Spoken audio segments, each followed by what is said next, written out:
It's commonly said that a person makes their own luck. I'm not exactly too sure about that.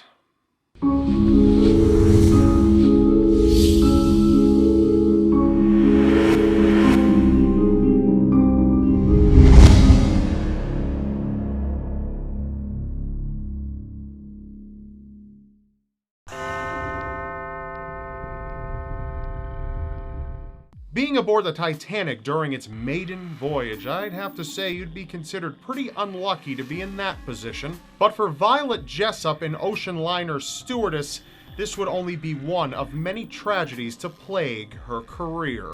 Violet Jessup was plagued by misfortune even since she was young. She was the first of 9 children in her family. 3 of her siblings died from disease, and she herself contracted tuberculosis, and was told by doctors that she would probably meet the same fate as her 3 unfortunate siblings. Luckily, she was a survivor and overcame the sickness. When her father died, she moved to Great Britain to attend school, but eventually stopped attending when her mother fell ill. She took a job as a stewardess with the Royal Mail Line, unaware how much more misfortune awaited her in her new career.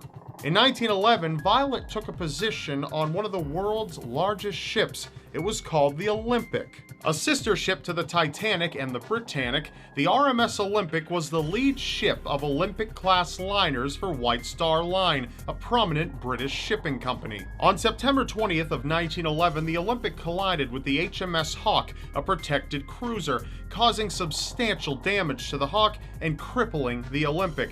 Thankfully, the Olympic, with Violet aboard, was able to struggle its way back to port. But that was only the beginning of Violet's oceanic accidents. April 10th of 1912, Violet Jessup boarded a famous ship to work as a stewardess, the RMS Titanic. 4 days later, it struck an iceberg. Over 1,500 people died there in the icy cold waters. She was ordered up on deck to aid the non-English speaking passengers on emergency protocol, as a number of them weren't following directions. Eventually ordered into a lifeboat, she was handed a baby by one of the officers on the ship. She was rescued the following morning, and while on the new ship, a woman snatched the baby out of her arms and ran away without a word. By this time, most people would be a bit wary of stepping foot on another ocean liner. However, Violet wasn't deterred. During World War I, Violet Jessup served upon another ship, the RMS Britannic. It served as a medical ship and should have been safer from attack. Regardless of this, the ship struck a mine, and due to the fact that all of the portholes were open for ventilation, the ship sunk rapidly.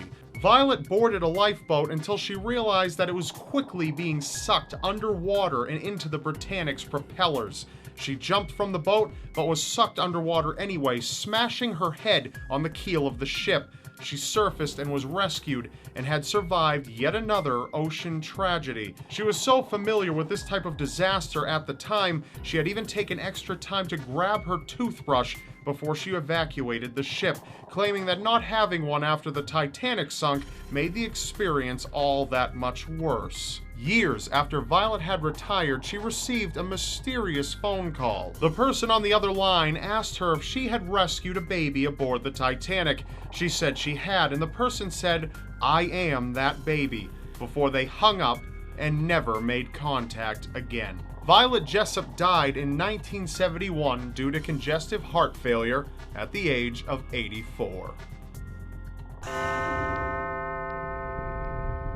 Atomic bombs, frightening weapons of mass destruction that can level buildings within the blink of an eye. Even miles away, you still aren't safe from their blast. Tsutomu Yamaguchi was on a 3-month business trip in Hiroshima, Japan during World War II. He worked for Mitsubishi Heavy Industries based out of Tokyo. He despised the war and believed that Japan should have never initiated any kind of attack.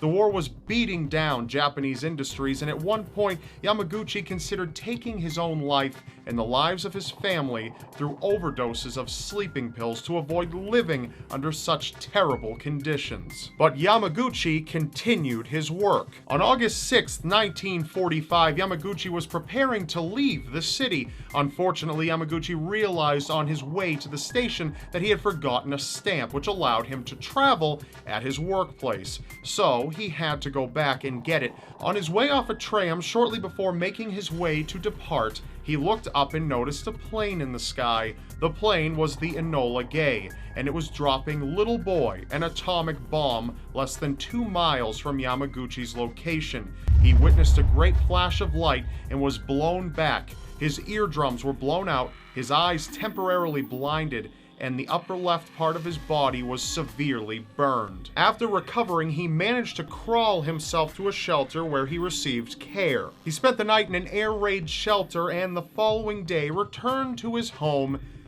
in Nagasaki. Just 3 days later, despite being heavily bandaged, Yamaguchi reported in for work, determined to do his job regardless of any circumstances. He sat across from a supervisor who was more than interested in hearing what Yamaguchi had to say about his near-death experience. Within the midst of the story, again less than 2 miles away, there was another great explosion. Fat Man, the second atomic bomb, had detonated, and both he and his boss were thrown from the force of the blast. Luckily, Yamaguchi was unharmed, but his bandages were ruined, and being unable to find replacement bandages, ended up getting an infection which put his life in jeopardy. Thankfully, he survived. Yamaguchi was the only official citizen in Japan to survive both atomic bombs, and he spent the remainder of his life protesting nuclear weapons. Despite the events, he was never said to harbor any ill will towards America, and even went so far as to contact President Obama in regards to banning nuclear weapons. Yamaguchi in 2010, at the age of 93, succumbed to stomach cancer.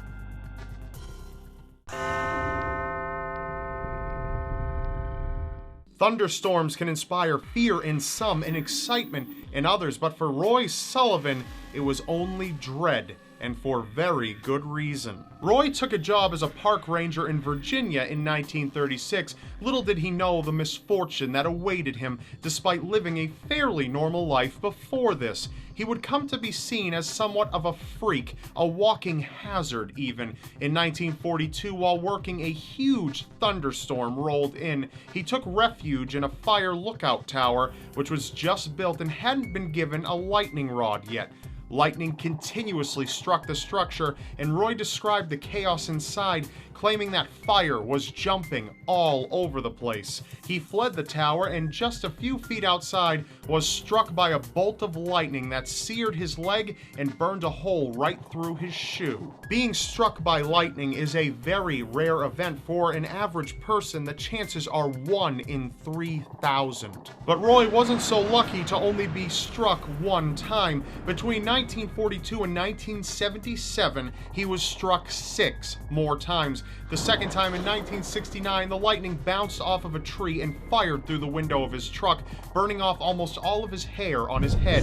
The third time in 1970, he was struck in the shoulder while out in his front yard. The fourth time in 1972, he was struck while working and his head caught fire. He had to put it out with a wet towel due to the fact his head wouldn't fit under the faucet in the bathroom.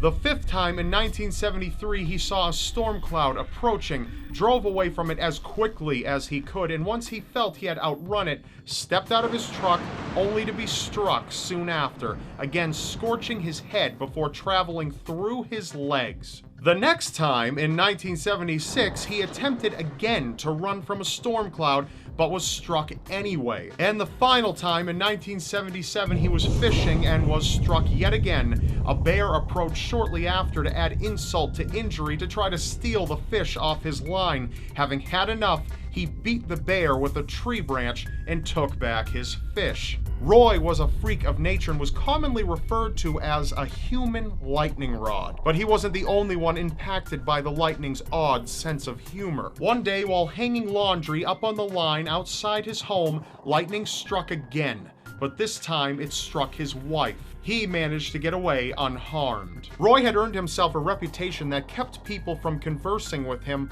whatsoever. People felt that if they got too close, they too would be struck by lightning, and truth be told, there were a few close calls. His life unfortunately fell apart, and at the age of 71, Roy took his own life with a self-inflicted gunshot wound to the stomach. Most people find themselves at points in their lives hoping and praying that their luck will change. Well, be very careful what you wish for. That's all for now. Remember, you may not believe it, but anything is possible in a world so seriously strange. I'm Rob Dyke, and I'll see you next Wednesday, so don't forget to subscribe because you won't want to miss it.